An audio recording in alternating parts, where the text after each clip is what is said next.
Assalamualaikum warahmatullahi wabarakatuh. Perkenalkan, nama saya Istifadah.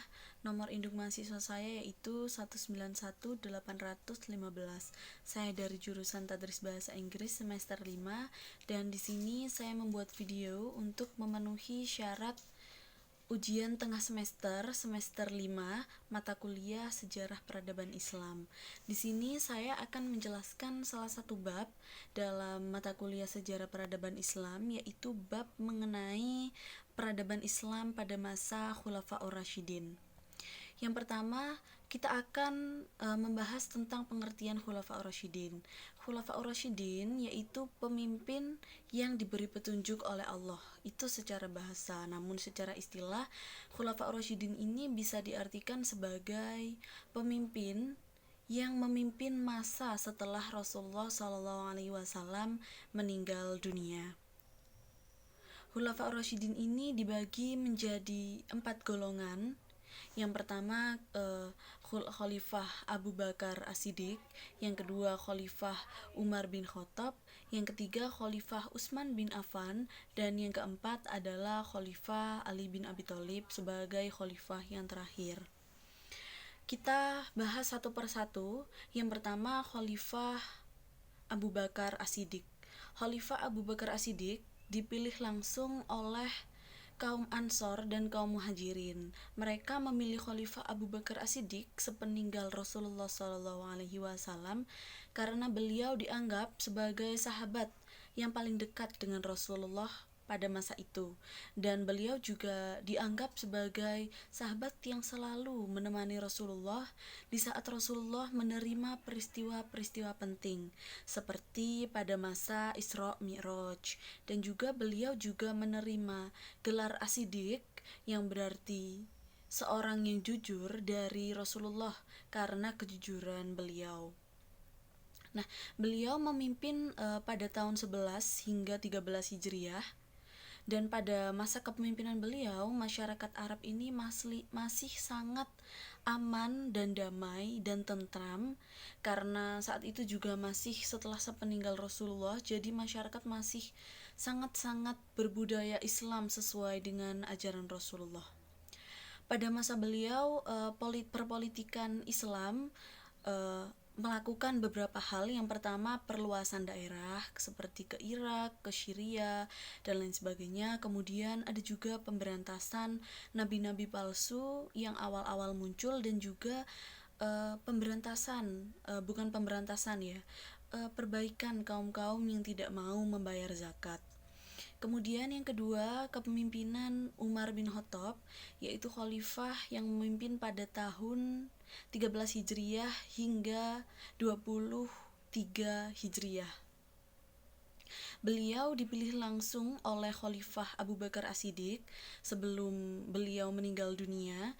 Jadi Khalifah Umar ini dipilih karena beliau memiliki kepribadian yang sangat pemberani, di mana beliau ini memiliki gelar Al-Faruq yang artinya juga pemberani. Pada masa beliau, masyarakat Arab Islam masih dalam kondisi yang cukup stabil, dan beliau pada masa kepemimpinannya juga memiliki beberapa hal yang dilakukan seperti perluasan daerah keluar Arab. Jadi pada masa beliau ini perluasan daerah sampai keluar Arab.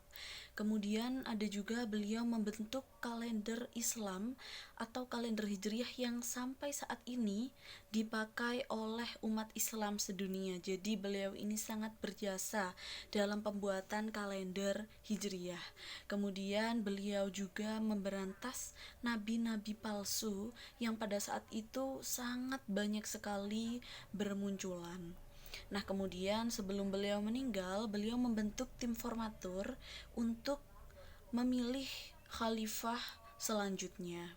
Dan khalifah selanjutnya yaitu Khalifah Utsman bin Affan. Khalifah Utsman bin Affan ini pada saat proses pemilihannya sebenarnya sudah ada konflik, di mana masyarakat Islam pada saat itu bingung antara memilih Khalifah Utsman atau Khalifah Ali bin Abi Thalib. Ada sebagian kaum yang memilih Khalifah Utsman, ada juga sebagian kaum yang memilih Khalifah Ali bin Abi Thalib. Akan tetapi beruntungnya Khalifah Umar bin Khattab ini sudah membentuk tim formatur sebelumnya, sehingga pada saat tim formatur itu melakukan pemilihan, akhirnya Khalifah Utsman lah yang terpilih sebagai khalifah sebelumnya. Pada masa Khalifah Utsman bin Affan ini, beliau menghadapi banyak sekali konflik, di mana beliau ini juga sebagai khalifah dengan masa kepemimpinan terpanjang sepanjang 4 khalifah yang ada setelah masa Rasulullah. Beliau memimpin pada tahun 23 Hijriah hingga 35 Hijriah. Pada masa beliau ini, beliau mengalami banyak sekali konflik, di mana konflik ini terjadi karena sebagian kaum sudah memihak kepada Ali bin Abi Thalib, sahabat Ali, dan juga sebagian kepada beliau. Kemudian juga pada masa beliau ini, beliau mengalami banyak sekali pemberontakan.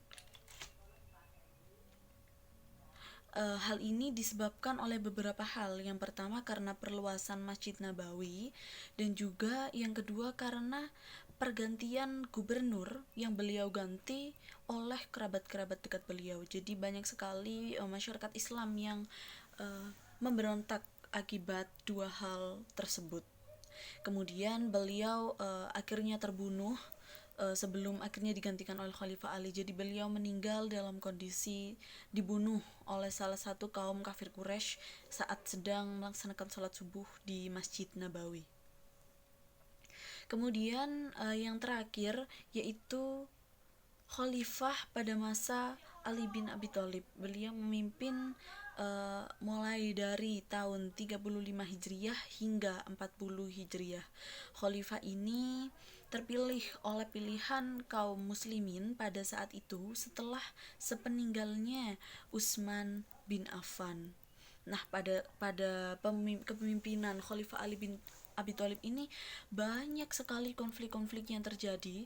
Hal ini yang pertama akibat dari yang sebelumnya sudah ada konflik-konflik yang bermunculan pada masa Khalifah Utsman yang belum teratasi secara tuntas, yang akhirnya berlanjut pada masa kepemerintahan Khalifah Ali bin Abi Thalib. Yang kedua, ada juga beberapa peperangan yang terjadi pada masa beliau, antara lain perang Jamal dan juga perang Siffin. Serta yang ketiga, ada juga pemberontakan dari kaum Khawarij yang memberontak pada masa kepemimpinan beliau. Jadi pada masa kepemimpinan beliau ini memang sangat banyak sekali pemberontakan yang terjadi akibat dari kaum muslimin yang sudah terpecah belah. Selain itu, banyak sekali sahabat yang sebelumnya pernah bertemu Rasulullah, yang pernah bertemu Rasulullah secara langsung, sudah meninggal dunia, sehingga pada masa kepemimpinan Ali bin Abi Thalib ini, penerus-penerusnya banyak yang mulai mendirikan madhab-madhab atau golongan-golongan tersendiri yang merasa bahwa golongan itu adalah golongan yang paling benar dan paling mengikuti ajaran Rasulullah SAW, sehingga kaum muslimin pada saat itu mulai terpecah belah. Selain dari peperangan perang Siffin dan juga perang Jamal, ada juga pemberontakan kaum Khawarij tadi. Khalifah Ali bin Abi Thalib ini juga mendapatkan penolakan-penolakan setelah beberapa golongan juga mendukung terpilihnya cucu Rasulullah Hasan dan Husain sebagai khalifah selanjutnya. Akan tetapi ternyata setelah sepeninggal Khalifah Ali bin Abi Thalib ini, akhirnya tidak ada khalifah lagi setelahnya.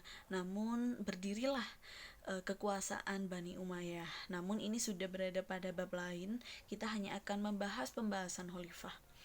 Nah, apabila disimpulkan dari keempat khalifah tadi, mereka memiliki proses pemilihan yang berbeda-beda, mulai dari Khalifah Abu Bakar yang dipilih langsung oleh kaum Muhajirin dan Ansor, dari Khalifah Umar yang dipilih langsung oleh Khalifah Abu Bakar, Khalifah Utsman yang dipilih dari tim formatur yang dibentuk oleh Khalifah Umar, dan Khalifah Ali dipilih oleh kaum muslimin yang pada saat itu sudah mengalami beberapa pemberontakan atau perpecahan-perpecahan.